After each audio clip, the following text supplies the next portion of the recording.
तो dear students, हम लोग आज के क्लास में जो संवैधानिक विकास कॉन्स्टिट्यूशनल डेवलपमेंट हम लोग पढ़ रहे थे, उसकी अगली कड़ी को शुरू करने जा रहे हैं। और टॉपिक आज का हम लोग का होगा कि इंडियन काउंसिल एक्ट 1919 1919 का भारतीय परिषद अधिनियम।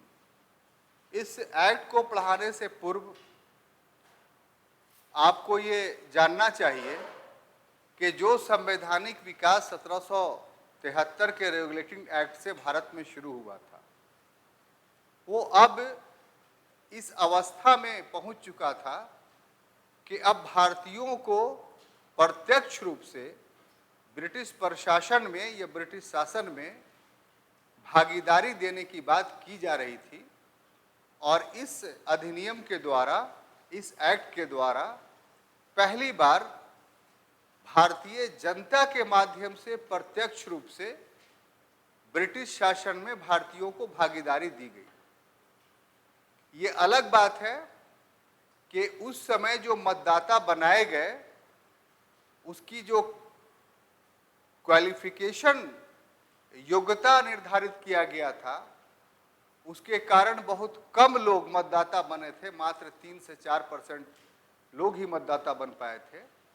लेकिन ये सौभाग्य की बात है कि निरंकुश दौर में, औपनिवेशिक दौर में, कॉलोनियल एरिया में आपको अपनी सरकार के माध्यम से शासन संचालित करने का एक छोटा सा अधिकार कम से कम इस अधिनियम के द्वारा दिया गया था।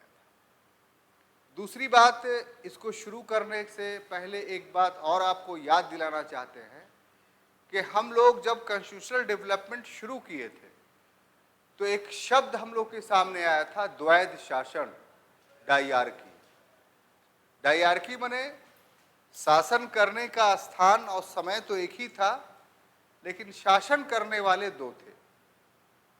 तो शासन अगर दो हाथों से या दो शक्तियों के माध्यम से अगर होता हो तो इसको हम लोग डायआर्की या द्वैध शासन के नाम से जानते हैं। आमतौर पे इसमें बहुत शंका और संदेह आप लोगों के समक्ष रहता है।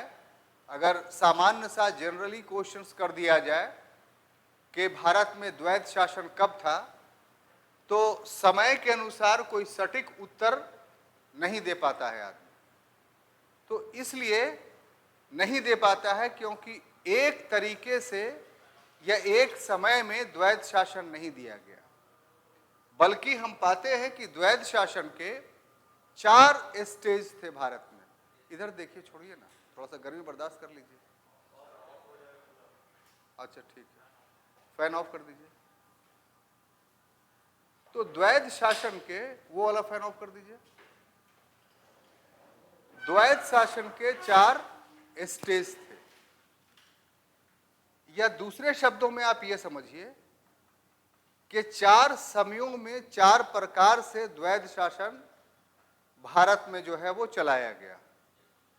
हम आपसे अपेक्षा करते हैं कि आज इसकी पूरी व्याख्या हम कर दें, और आपसे ये उम्मीद रखते हैं कि कल इसको जो है वो आप लिखित रूप में, रिटन फॉर्म में हमें दिखला दीजिएगा। क्योंकि किसी बुक में आपको इस प्रकार से विवरण नहीं मिलेगा। हो सकता है कि आने वाले मुख्य परीक्षा में आपको ये प्रश्न पूछ दे, तो उस समय आपकी स्थिति काफ़ी मजबूत एग्जामिनेशन हॉल में होगी, क्योंकि सभी लोगों के पास संदेह रहेगा, आपके पास क्लैरिटी रहेगी, स्पष्टता रहेगी इस विषय पर, और आप लिखने में सक्षम होंगे। तो पहला जो समय था वो द्वैध शासन का, वो 1773 के रेगुलेटिंग एक्ट में था। सॉरी, बिल्कुल गलत बात बोल रहे हैं। पहला जो अवसर था द्वैध शासन का, वो 1765 ईस्वी में जो इलाहाबाद की संधि हुई थी, उस इलाहाबाद के संधि के मुताबिक मुगल शासक शाह आलम सेकंड यानी द्वितीय ने अंग्रेजों को बंगाल का दीवानी अधिकार दे दिया था। शासन करने के 2 क्षेत्र होते थे उस समय, एक फौजदारी और दूसरा दीवानी। दीवानी में टैक्स का आमतौर पर कलेक्शन होता था, और फौजदारी में सामान्य प्रशासन देखा जाता था। तो तो सामान्य प्रशासन नवाब के अधीन रहा और उसके लिए उसको 52 लाख रुपए वार्षिक खर्च के रूप में दे दिए गए, जो अंग्रेज को देना था। और पूरा राजस्व का कलेक्शन का जिम्मा और उसको रखने का जिम्मा या उसकी मिल्कियत कह लीजिए, वो ईस्ट इंडिया कंपनी को दे दी गई। तो बंगाल में शासन तो एक था, लेकिन शासन करने वाले दो थे। अब इलाहाबाद के संधि के मुताबिक एक अंग्रेज और दूसरा नवाब, उस समय का नवाब नजमुद्दौला था। तो प्रांत एक प्रांत में शासन करने वाला दो। अरे शाह आलम द्वितीय पूरे भारत का मुगल सम्राट था और नजमुद्दौला बंगाल का नवाब था। बात समझा कीजिए। तो एक तो शासन का ये एक रूप था, दोहरा रूप। इसी में दोहरापन एक और देखने को मिलता है, जो आमतौर पर आप देख नहीं पाते हैं, और उसको अपने राइटिंग में जरूर लिखिएगा कि दोहरा दर दोहरा शासन था 1765 में। एक तो ये जो मैंने व्याख्या किया आपको, दूसरा ये कि ईस्ट इंडिया कंपनी के पास एम्प्लॉय नहीं थे, उतने कर्मचारी नहीं थे कि वो टैक्स कलेक्शंस का जिम्मा अपने ऊपर ले। तो उसने क्या किया कि जो नवाब के टैक्स कलेक्टर थे, जिसका हेड बंगाल में मोहम्मद रजा खां और बिहार में राजा सिताब राय थे। हम इतना आहिस्ता बोल रहे हैं कि आप ये सब नाम लिख सके, ताकि कल निकिर नुकुर मत कीजिए कि आप इतना स्पीड में बढ़ दिए थे कि हम लिख नहीं पाए, और ये बात बोर्ड पर लिख नहीं रहे हैं कि आप उतारिए उसको। राजा सिताब राय, और इनकी भूमिका दोहरी थी। इनकी भूमिका दोहरी की क्या थी कि ये थे नवाब के कर्मचारी और उत्तरदायी हो गए ईस्ट इंडिया कंपनी के प्रति। तो ये भी तो द्वैध था, ये भी तो दोहरापन था। तो इस तरीके से 1765 ईस्वी में द्वैध शासन बंगाल में शुरू किया गया, जो 1773 के रेगुलेटिंग एक्ट के तहत खत्म किया गया। तो ये आपके मस्तिष्क में पूरी तरीके से बैठ गया ये बात जो बताई। किसी को कंफ्यूजन? अब एक तो इंडिया में अंग्रेजों के शासन काल के दौरान द्वैध शासन का ये पहला रूप हमने बताया, जो 1765 से लेकर के 1773 ईस्वी तक चला। द्वैध शासन का दूसरा रूप कब शुरू हुआ? तो 1784 के पिट्स इंडिया एक्ट के तहत। उसमें क्या हुआ कि पहले कंपनी पर नियंत्रण रखने वाली एक संस्था थी, जो कंपनी के भागीदार या जिनके शेयर लगे हुए थे, उनमें से चुना जाता था, जिसको हम लोग बोलते थे बोर्ड ऑफ डायरेक्टर्स, यानी निदेशक मंडल। बोर्ड ऑफ डायरेक्टर, निदेशक मंडल ही पूरी कंपनी को लंदन से बैठ करके चलाता था। पिट्स इंडिया एक्ट के तहत एक नया बोर्ड बना, जिसको बोर्ड ऑफ कंट्रोल या हिंदी में नियंत्रक मंडल कहा जाता है, और इसके 6 सदस्य में से 6 सदस्य ब्रिटिश सरकार के लोग होते थे, यानी ब्रिटिश मंत्री होते थे।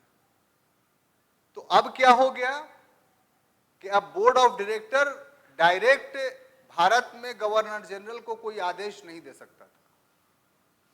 निर्णय वही लेता था, लेकिन निर्णय लेने के बाद बोर्ड ऑफ कंट्रोल को सूचित करना पड़ता था, और बोर्ड ऑफ कंट्रोल जब अप्रूव कर देती थी, तब वो निर्णय जो है वो भारत में आता था।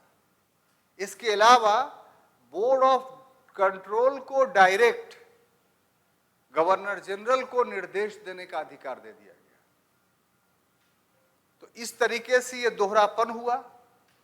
एक निर्देश बोर्ड ऑफ डायरेक्टर यानी निदेशक मंडल से ईस्ट इंडिया कंपनी के गवर्नर जनरल को मिल रहा है, और दूसरा निर्देश, दूसरा डायरेक्शन बोर्ड ऑफ कंट्रोल यानी नियंत्रक मंडल से ईस्ट इंडिया कंपनी के गवर्नर जनरल को मिल रहा है।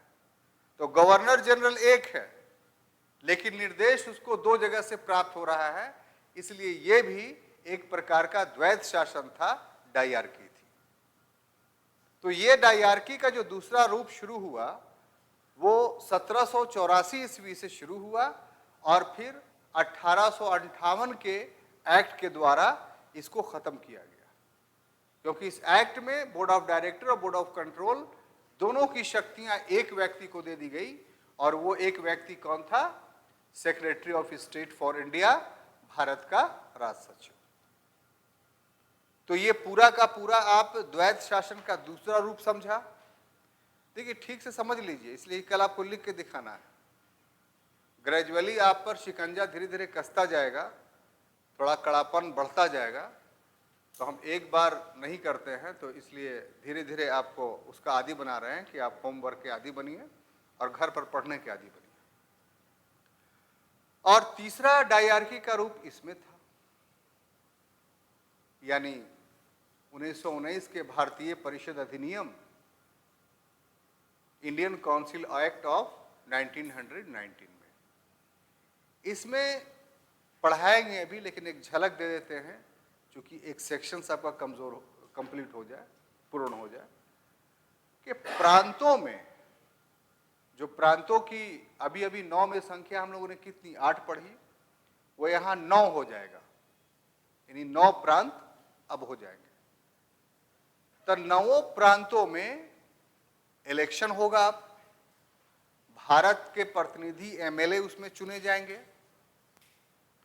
तो वहां शासन करने का अधिकार 2 भाग में बांट दिया गया प्रांतों में, 9 प्रांतों में। एक आरक्षित विषय यानी रिजर्व सब्जेक्ट, और दूसरा हस्तांतरित विषय यानी ट्रांसफरेबल सब्जेक्ट। फिर से दोहरा दे रहे हैं, विषयों को शासन करने का जो विषय होता है, सब्जेक्ट होता है ना भाई, जैसे होम मिनिस्ट्री हो गया, एजुकेशन मिनिस्ट्री हो गया, फाइनेंस मिनिस्ट्री हो गया, एग्रीकल्चर मिनिस्ट्री हो गया, तो ये सब सब्जेक्ट्स है ना, यही इसी की मैं बात बोल रहा हूँ। तो इन सब्जेक्ट्स को 2 कैटेगराइजेशंस कर दिया गया, वर्गीकरण कर दिया गया। हम भी क्लास में हैं, मेरा भी शक्ल अच्छा है, थोड़ा इधर देखिए। तो 2 कैटेगराइजेशंस कर दिया गया।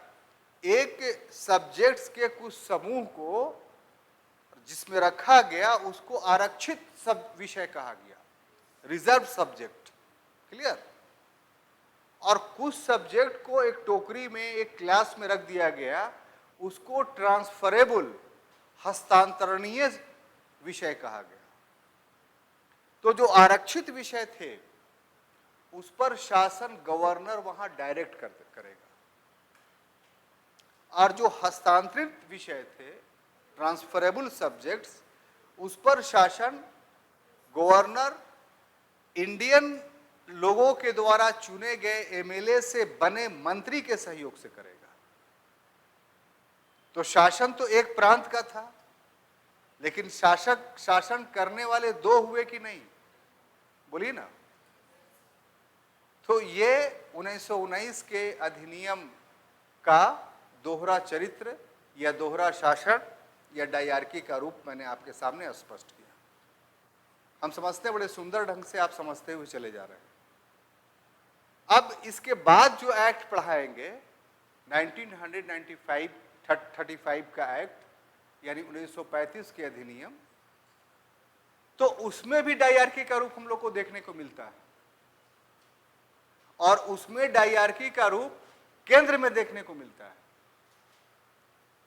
35 के अधिनियम के तहत प्रांत में डायआर्की खत्म कर दी गई, पूरी आजादी दे दी गई 35 में प्रांतों को। प्रांतों की संख्या भी बढ़कर के 11 हो गई 9 से, लेकिन केंद्र में डायआर्की लागू कर दिया गया। कैसे? तो वहां भी केंद्र में 4 विषय ऐसे थे जिसको रिजर्व कर दिया गया, 4 सब्जेक्ट ऐसे थे जिसको रिजर्व कर दिया गया, उसमें सेना थी, विदेशी संबंध थे, अल्पसंख्यक के मामले थे, यह धार्मिक मामला कह लीजिए, और जनजातीय मामला। ये 4 मामले रिजर्व कर दिए गए वायसराय या गवर्नर जनरल के लिए, और इस विषय में वो शासन 3 मंत्रियों के सहयोग से चलाएगा, ये कह दिया गया। और बाकी जितने सब्जेक्ट्स थे वो सब भारतीयों को दे दिए गए, यानी ट्रांसफरेबल कर दिया गया। और इसके लिए 10 मिनिस्टर भारतीयों को मिनिस्ट्री दे दी गई कि आप बाकी विषयों को 10 मंत्रालय के जरिए चलाइएगा। तो सेंट्रल गवर्नमेंट एक, जिसका प्रधान वायसराय, लेकिन वहां भी शासन के विषयों को रिजर्व और ट्रांसफरेबल में बांटा गया कि नहीं। तो द्वैध शासन 1935 के अधिनियम के तहत केंद्र में लगाया गया। तो हम समझते हैं कि बड़े अच्छे ढंग से आप इस टॉपिक को, द्वैध शासन को आप समझ गए। अब आप अपनी हुंकारी भर करके हमें बताइए कि कितने लोग कल इस पर होमवर्क बना करके लाएंगे। सिर्फ 2 ही, 3? आपने कसम खा लिया कि नहीं लाएंगे? हैं? हैं?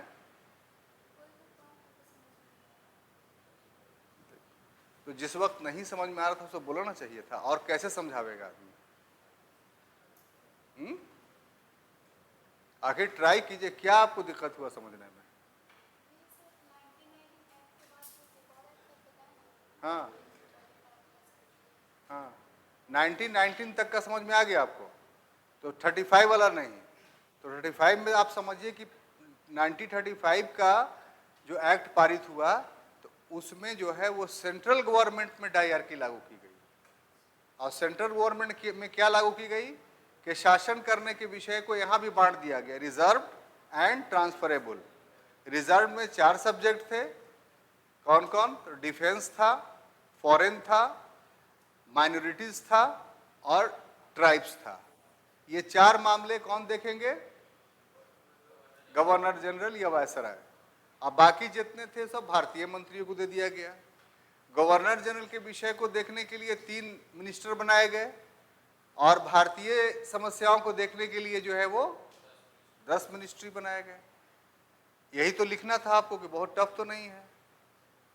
तो अभी भी हाथ नहीं उठाइएगा आप, अब उठाइएगा। चलिए, तो लिखा कीजिए भाई, बहुत मेहनत से समझाते हैं आपको, और लिख के लाते हैं तो खुशी होता, नहीं होता है तो ऐसे ही लिख के लाइए, सामने चेक नहीं करा, रख के चले जाइए, हम कम से कम देख लेंगे कि हाँ ठीक है, आपका है, सबमिशंस है, कॉपी।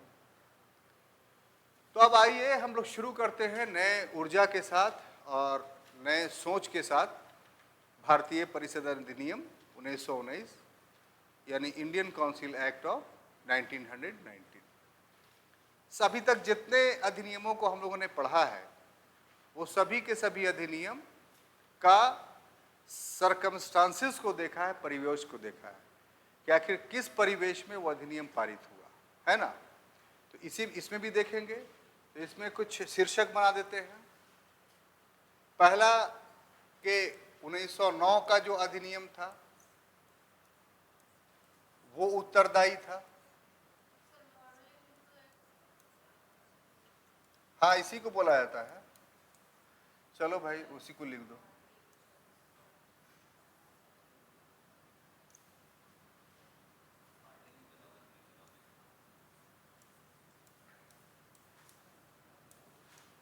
मार्ले मिंटो जो सुधार था ये अकाउंटेबल था 1919 के अधिनियम के लिए। कैसे अकाउंटेबल था? तो उदारवादी दल के कांग्रेसी लोग ने उस 1919 के एक्ट को एक्सेप्ट कर लिया था, लेकिन इसके जो सबसे बड़े नेता थे सुरेंद्रनाथ बनर्जी, इन्होंने इसकी कड़ी आलोचना की, इस एक्ट की। और इस एक्ट की जिस बात के लिए आलोचना की वो ये कि इसमें रेगुलेशन विनियम बनाने का अधिकार ऑफिसर्स को दे दिया गया, भारतीय ऑफिसर्स को, और उन्होंने जो रेगुलेशंस बनाए इस एक्ट को लागू करने के लिए, उसमें इतना ज्यादा जो था अड़ंगे लगाए गए, रुकावटें लगाई गई कि इस एक्ट की उपयोगिता ही समाप्त हो गई, यूज ही समाप्त हो गया।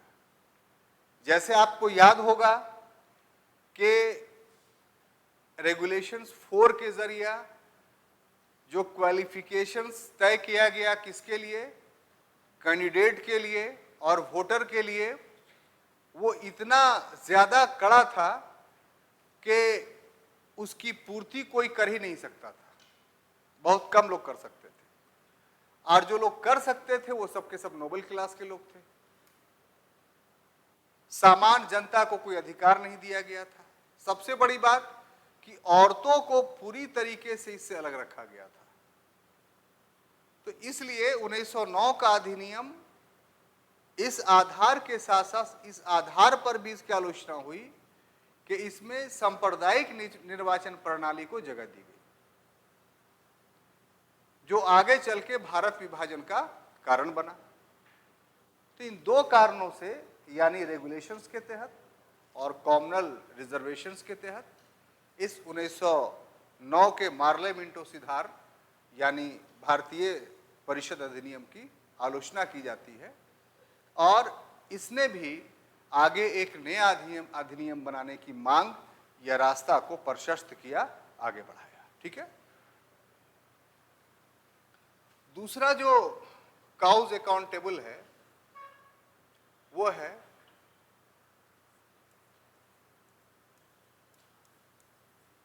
मुस्लिम लीग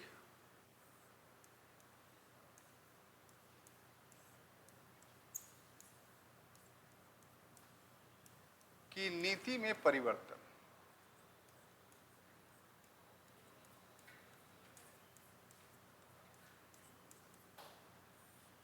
नीति नहीं, इसको उद्देश्य कर लीजिए।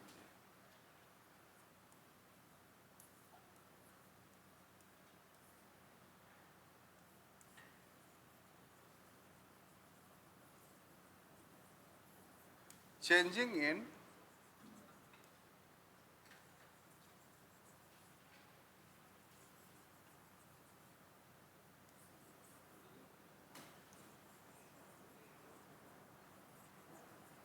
League AIIMS. जैसा कि आपको पता है कि मुस्लिम लीग की स्थापना लॉर्ड मिंटो ने अपने प्रयत्नों से आगा खां सलीमुल्लाह के माध्यम से 1906 ईस्वी में ढाका में करवाया था, और इसको करवाने का उद्देश्य लॉर्ड मिंटो का ये था कि हिंदू और मुसलमानों में विभाजन आ जाए और राष्ट्रीय आंदोलन कमजोर हो जाए। लॉर्ड मिंटो का जो ये प्रयास था वो ऐसी बात नहीं, कोई नया प्रयास था, और ऐसी बात भी नहीं है कि 1906 में हिंदू और मुसलमान में बहुत मित्रता थी या राष्ट्रीय आंदोलन दो लोग मिल करके लड़ रहे थे, बल्कि वास्तविकता ये थी कि सर सैयद अहमद खां के द्वारा जो अलीगढ़ आंदोलन चलाया गया था 1875 ईस्वी से, उसका उद्देश्य ही था कांग्रेस का विरोध करना। कांग्रेस के विरोध के लिए सर सैयद अहमद खां के द्वारा Anglo Indian Mohammedan oriental society की स्थापना या एसोसिएशंस की स्थापना कांग्रेस के पैरेलल एक संस्था के रूप में की गई थी, और जब तक वो जीवित रहे तब तक उन्होंने मुसलमानों को कांग्रेस में शामिल ना होने के लिए बड़ा आंदोलन चलाया, और इसके बहुत बड़े प्रभाव भी देखने को मिले कि मुसलमान कांग्रेस से बिदक गए, अलग हो गए। हालांकि जो पहला अधिवेशन हुआ, दूसरा अधिवेशन हुआ, तीसरा चौथा, उसमें मुस्लिम लोग थे, ऐसी बात नहीं कि नहीं थे, लेकिन उनकी प्रतिशतता उतनी नहीं थी जितनी होनी चाहिए। और ये कहा जा सकता है कि आरंभिक बेला में मुसलमान राष्ट्रीय आंदोलन से दूर थे। तो जो थोड़े बहुत लोग भी कांग्रेस से जुड़े हुए थे, उनको भी हटाने का प्रयास 1906 में मुस्लिम लीग की स्थापना करके किया गया कि राष्ट्रीय आंदोलन पूरी तरीके से डिवाइड एंड रूल, बांटो और राज करो की नीति के तहत चले, तभी अंग्रेज यहां रह सकते हैं। वरना दोनों अगर मिल जाएंगे आपस में तो फिर अंग्रेजों को 1857 से भी बड़े विद्रोह या विप्लव या रिवोल्ट का सामना करना पड़ेगा। इतनी बात समझ में आ गई आपको? ये जो बात हम आपको समझाया, ये ऐतिहासिक रूप से हिस्टोरिकली ऐतिहासिक सत्य है। इसमें किसी प्रकार का कोई भी टीचर आपको उल्टा सीधा पढ़ाए, आप मत आइएगा। नंबर आपको इसी विचारधारा पर लिखने पर मिलेगा। लेकिन इस विचारधारा में एक ड्रास्टिकल, एक क्रांतिकारी परिवर्तन होता है, चेंजिंग होता है। और वो चेंजिंग करने वाले व्यक्ति थे मौलाना अबुल कलाम आजाद। 1912 में उन्होंने एक समाचार पत्र शुरू किया जिसका नाम था अल हिलाल। यह समाचार पत्र कलकत्ता से निकलता था और उर्दू में निकलता था। उस समय आप अंदाजा लगा सकते हैं कि इसका सर्कुलेशन 25,000 था। अन्य किसी भी समाचार पत्र का इतना नहीं था। इसकी पॉपुलैरिटी का अंदाजा इसी से लगा सकते हैं। और मुसलमानों के बीच में इन्होंने राष्ट्रवादी भावनाओं को इतना उभारा कि ये समाचार पत्र 13 में बंद करना पड़ा। फिर इनको नजरबंद कर दिया गया रांची में और 20 में छोड़ा गया। लेकिन आजाद ने जो अलख जला दिया था मुसलमानों के बीच राष्ट्रवाद का, उसने पूर्व के जितने भी प्रयास थे, चाहे सर सैयद अहमद खां के प्रयास हों या चाहे आगा खां या सलीमुल्लाह के प्रयास हों, वो सब के सब समाप्त हो गए। और इतना बड़ा प्रभाव पड़ा कि 1913 में मुस्लिम लीग ने जो अपना वार्षिक अधिवेशन किया, उसमें अपने एम्स में परिवर्तन कर दिया, चेंजिंग कर दिया कि अब मुस्लिम लीग का उद्देश्य भारत के स्वायत्तता को, उस समय स्वायत्तता शब्द इस्तेमाल करेंगे आप, स्वतंत्रता नहीं, स्वतंत्रता शब्द सबसे पहले इस्तेमाल किया गया है 1929 के लाहौर अधिवेशन में, इसलिए गलती मत कीजिएगा। ऑटोनॉमी यानी आप रहिए, उसमें हमें भी कुछ अधिकार दे दिया जाए। तो इसका समर्थक हो गई मुस्लिम लीग। और कांग्रेस का भी उद्देश्य 1906 से ही स्वराज हमारा जन्मसिद्ध अधिकार है, इसे लेकर रहेंगे, पारित हो चुका था। तब दोनों दलों का उद्देश्य स्वायत्तता या अधिराजत्व, ऑटोनॉमी की प्राप्ति हो गई। तो जो लीग कांग्रेस के विपरीत राजभक्त बनी हुई थी, वो लीग 13 के बाद कांग्रेस के अनुरूप ही राष्ट्रवादी हो गई। इसमें सबसे पाइवटल रोल जिस व्यक्ति ने अदा किया था वो मोहम्मद अली जिन्ना थे। और उनके प्रयासों से, और बाल गंगाधर तिलक के, सुनते रहिए साहब, बहुत बाहर में न्यूज़ सुनते रहते हैं, थोड़ा हमसे सुन लीजिए कि 1916 में बाल गंगाधर तिलक और मोहम्मद अली जिन्ना के प्रयासों से ही कांग्रेस और मुस्लिम लीग एक हो गई। दोनों के बीच समझौता हुआ लखनऊ में, और इसी को लखनऊ पैक्ट के नाम से जाना जाता है। तो हालांकि कुछ इतिहासकार इसकी आलोचना करते हैं, वो एक अलग विषय है, लेकिन एक पक्ष इतना सत्य जरूर है कि दोनों के मिल जाने से अंग्रेजों पर इसका बहुत कुप्रभाव पड़ा, और उसका असर हमको 1919 के अधिनियम में देखने को मिलता है कि जो रियायतें दी गई भारतीयों को, वो रियायतें दोनों के बीच समझौता हो जाने से ज्यादा मिला। तो इस तरीके से मुस्लिम लीग के उद्देश्य में जो परिवर्तन हुआ, उस परिवर्तन ने भी 1919 के भारतीय परिषद अधिनियम के उपबंधों को बनाने में बहुत महती भूमिका या पाइवेटल रोल अदा किया। समझ गए इतनी? अब देखिए, तीसरा जो सरकमस्टांसेस अकाउंटेबल था वो था ब्रिटिश सरकार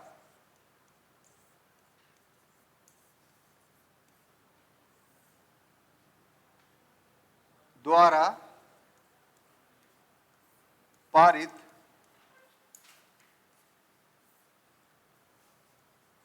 दमनात्मक कानून।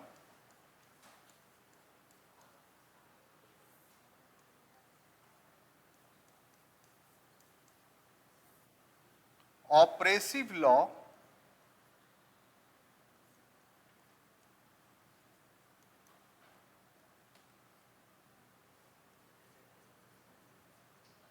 passed by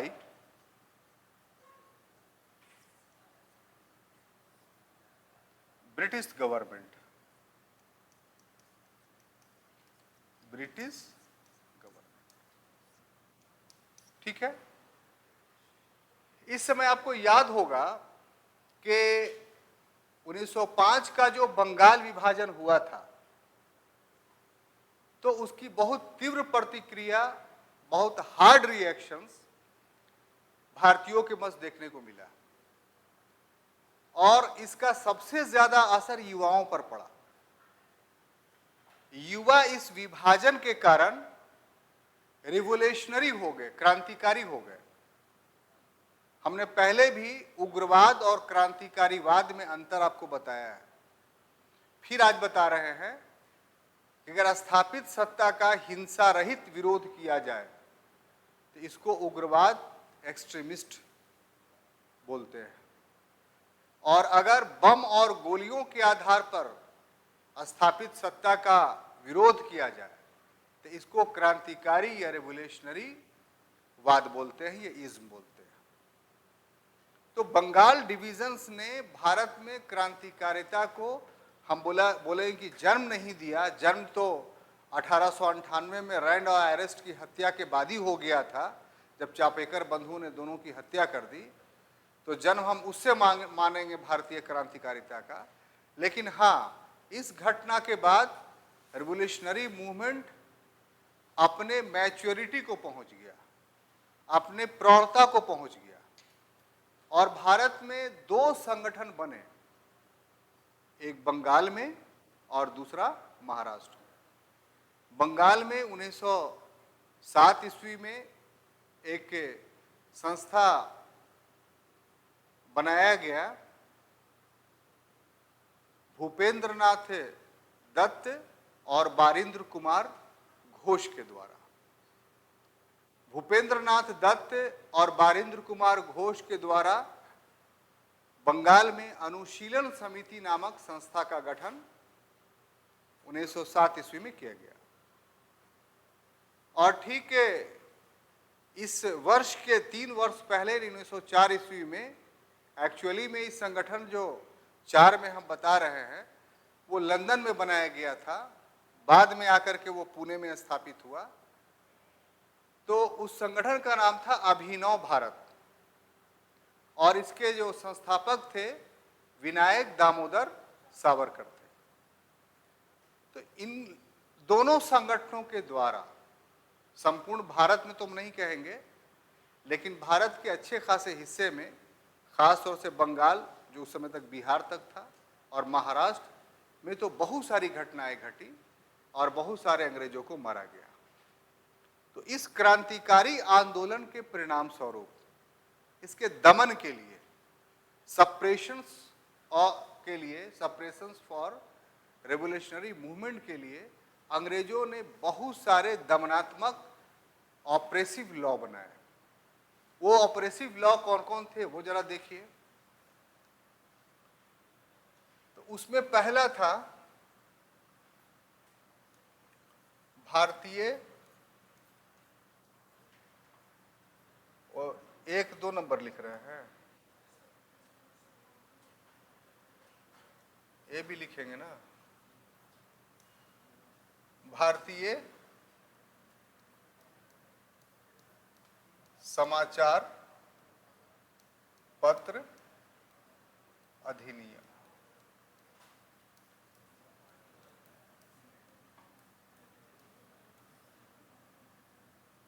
यानी इंडियन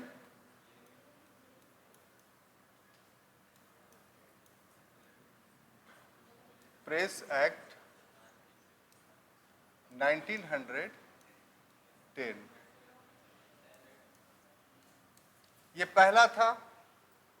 दूसरा था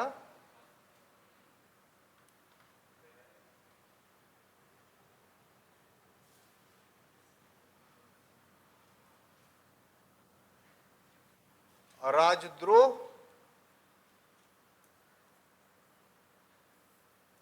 सभा अधिनियम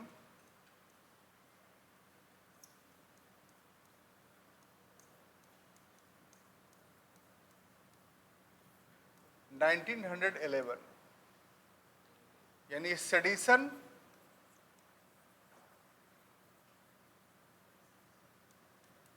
मीटिंग एक्ट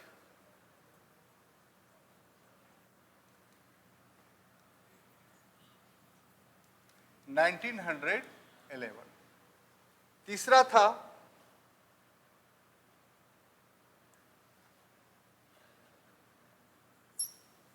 आपराधिक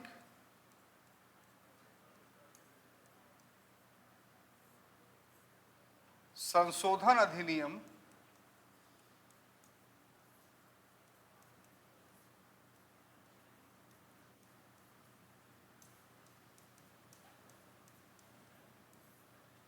1930। Criminal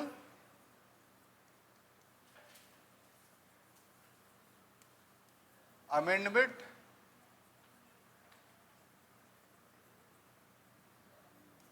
act 1930। और चौथा था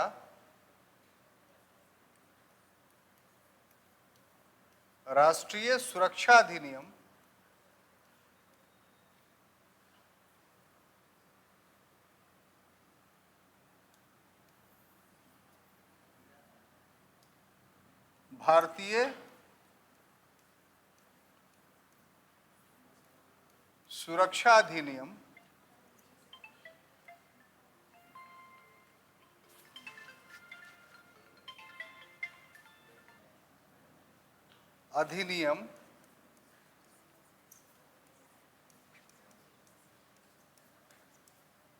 1915,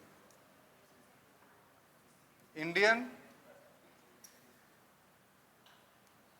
सिक्योरिटी एक्ट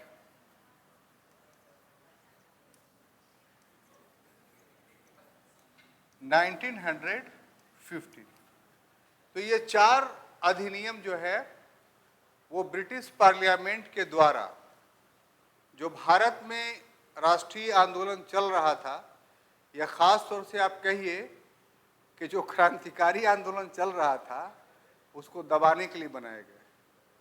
और ये ऐसे सप्रेसिव थे कि कितने युवाओं को जेल में डाल दिया गया, कितनों को काला पानी भेज दिया गया, बहुतों की जिंदगी तबाह कर दी गई।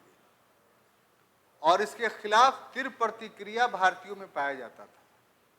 ये 4 कानून इतने दमनात्मक थे, इतने ऑपरेसिव थे कि 1915 तक आते आते क्रांतिकारी आंदोलन समाप्त हो गया। जो क्रांतिकारी आंदोलन 5 या 7 में शुरू हुआ, उसको जड़ मूल से इस कानून ने समाप्त कर दिया।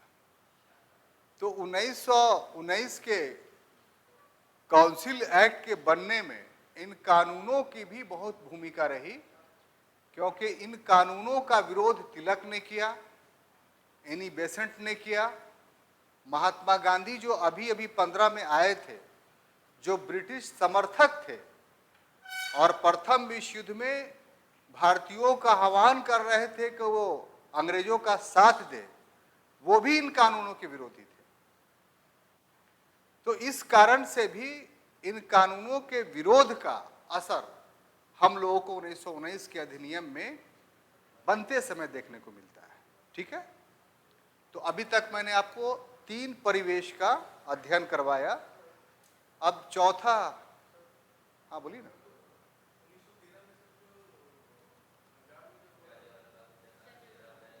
उन्नीस 1913 में पंजाब में क्या हुआ था? 1919 में हुआ था, 13 में नहीं हुआ है, 1919 में हुआ है। वो हिस्ट्री का टॉपिक जब आएगा तो पढ़ाएंगे। ऐसे आप घर पर जा करके, या अभी मोबाइल है ना, उतना बहस मत कीजिए। मोबाइल है ना आपको, उसमें टाइप कर लीजिए जलियांवाला बाग, उसमें डेट आ जाएगा। ठीक है, हमको पढ़ाने दीजिए। तो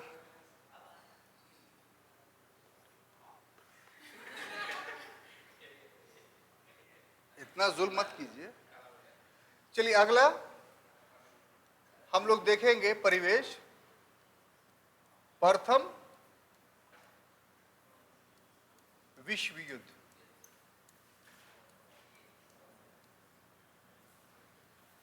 यानी फर्स्ट वर्ल्ड वॉर।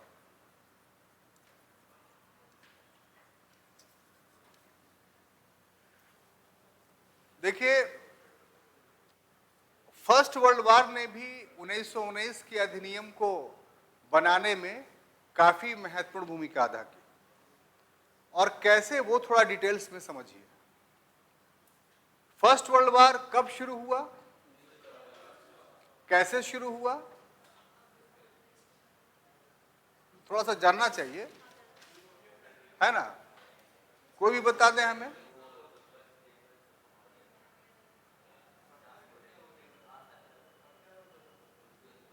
तो फर्स्ट वर्ल्ड वॉर की जो शुरुआत हुई है वो सर्बिया की घटना से हुआ है। आर्क ड्यूक फर्डिनेंड जो सर्बिया के राजकुमार थे, तो बोस्निया घूमने गए हुए थे और बोस्निया को सर्बिया ने कब्जा कर रखा था। ये जो क्षेत्र है ना, इसको बाल्कन एरियाज बोलते हैं, बाल्कन क्षेत्र। बाल्कन पर तुर्की का अधिकार था। बाल्कन के लोग तो ईसाई थे, लेकिन शासन मुसलमानों का था। और उस समय बाल्कन क्षेत्रों में राष्ट्रवाद बहुत उफान पे था। तो उसके कारण से बहुत सारी जातियां थीं जो छोटी छोटी थी, जैसे सर्ब था, स्लाव था, चेक था, स्लोवोन था, ये सभी ईसाई थे। लेकिन इस समय इन लोग के अंदर राष्ट्रवाद पनप रहा था और इतना पनपा कि हमको अपना मुल्क चाहिए। तो सबों ने जो है वो तुर्की का विरोध किया। फिर बाद में देखिएगा तुर्की की सत्ता वहां से समाप्त हो गई थी। अभी जो रिसेंट 14 में जो घटना घटी थी वो कि जो सर्बिया का राजकुमार था आर्क ड्यूक फर्डिनेंड अपनी पत्नी सोफिया के साथ वो घूमने गया। कहाँ? सेराजेवो, जो बोस्निया की राजधानी थी।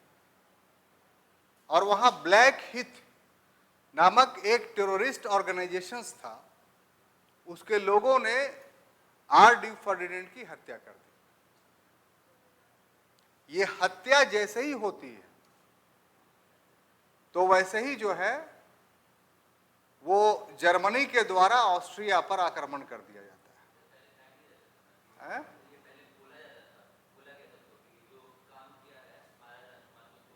हाँ, हफ्ता दिन का समय दिया गया।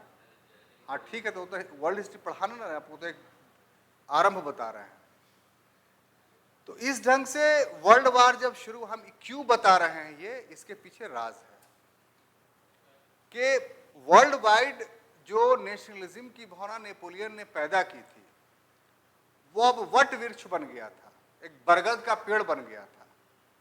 और हर जातियां जो इससे अनभिज्ञ थी अभी तक, उसने अपने आप को एक अलग राष्ट्र के रूप में संगठित करने का डिमांड करना शुरू कर दिया। तो फर्स्ट वर्ल्ड वॉर के लिए अनकॉज के अलावा नेशनलिज्म भी एक कॉज था। और ब्रिटेन जब इसमें कूदा तो उसने ये नारा दिया कि हम वैश्विक स्तर पे लोकतंत्र यानी डेमोक्रेसी एस्टेब्लिश करना चाहते हैं। भारत में डेमोक्रेसी का जनाजा निकाल रहे हैं और वर्ल्ड में डेमोक्रेसी एस्टेब्लिश करने चाहते हैं। ये उपहासपूर्ण ही बात कही जाएगी ना। लेकिन 10 लाख स्टर्लिंग पाउंड हमारे मुल्क का ब्रिटेन ने खर्च कर दिया वर्ल्ड वार में। लगभग, डेटा हमको याद नहीं पड़ रहा है इसलिए नहीं बोलेंगे हम, लेकिन अधिकांश संख्या भारतीयों के मरने वालों की थी फौज में। 70,000 70,000 लोग भारत के शहीद हो गए ब्रिटेन के चक्कर में फर्स्ट वर्ल्ड वार में। बात समझ में आ रही है? गांधी जी बड़े उत्साहित थे, भर्ती हो जाओ ब्रिटिश फौज में, भर्ती हो जाओ। जो चालाक थे राष्ट्रवादी, उन्होंने इतना तक कह दिया कि भर्ती करने वाला एजेंट है, ये रिक्रूटमेंट एजेंट है गांधी। ठीक है, तो खैर हम ये सब बता रहे इसलिए कि भारतीयों ने फर्स्ट वर्ल्ड वार में अंग्रेजों का साथ इसलिए दिया कि वो इस झांसे में आ गए कि अंग्रेज इस युद्ध के बाद भारत के भाग का फैसला कर देंगे, यानी भारत का भाग भारतीयों के हाथ सौंप देंगे। और जब युद्ध खत्म हुआ 11 नवंबर 1918 ईस्वी को, तो क्या भारतीयों को आजाद कर दिया गया? नहीं किया गया। ठीक है, वैसे बठकबाजी मत कीजिए, बहुत सीरियस क्लास है ये। ठीक है, हाँ, बाजारू बात नहीं, बहुत आपको ऊंचाइयों तक लेके चल रहे हैं। और हम ये आपसे अपेक्षा करेंगे कि हमारे ना रहने पर भी बाजारू बात मत किया कीजिए, स्टैंडर्ड वाला बात कीजिए, तो उससे आपको लॉस होगा। फिर पढ़ने से बेनिफिट क्या है भाई? आपका भी लैंग्वेज वही चाय की दुकान वाला हो जाएगा तो फिर तो बड़ा दिक्कत हो जाएगा, है ना। कुछ तो मजबूरियां रही होंगी, यूं कोई बेवफा नहीं होता। तो बात को समझा कीजिए। हाँ बोलिए।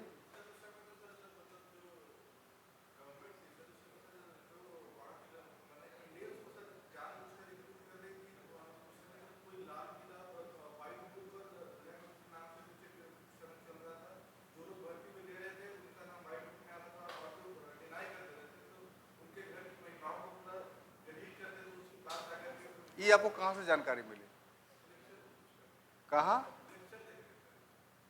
ना?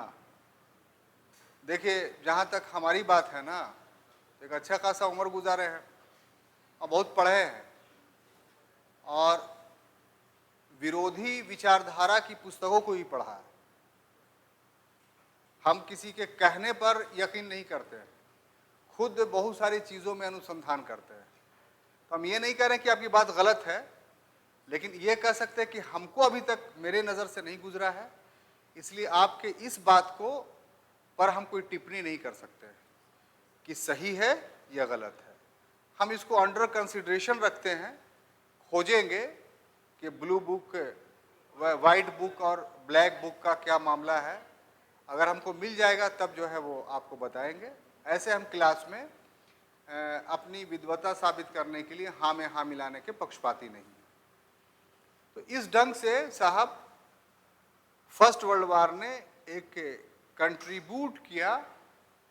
कंट्रीब्यूशंस किया, योगदान दिया 1919 के अधिनियम को बनाने में, क्योंकि भारतीयों का पक्ष बहुत मजबूत हो गया था कि देखो जो बोलो तो हम किया भाई, अब मेरी बात भी तो मानो कि नहीं मानोगे। तो इसलिए भारतीयों का पक्ष काफी मजबूत था और इसका रिजल्ट भी देखने को मिला। और रिजल्ट क्या देखने को मिला? तो 5वें पॉइंट में वो था कि 20 अगस्त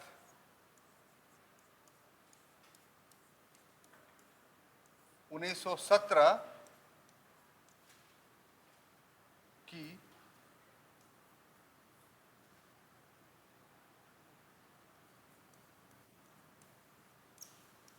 मॉन्टेग्यू की घोषणा, मॉन्टेग्यू की घोषणा, डिक्लेरेशन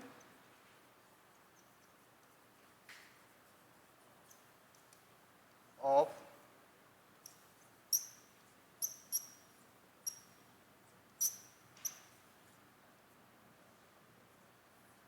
ऑफ 20 अगस्त 1970।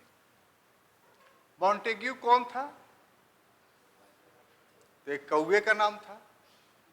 नहीं, कुछ तो बताइए, मॉन्टेग्यू कौन था? बोलिए। Secretary of state, very good. और चैम्सफोर्ड वायसराय ऑफ इंडिया था। तो मॉन्टेग्यू ने ब्रिटिश पार्लियामेंट में बजाते तौर पे 20 अगस्त 1917 ईस्वी को ये घोषणा कर दी कि भारत को अधिराजत्व, इस वर्ड को लिख लीजिए, ये बहुत तंग करेगा आपको,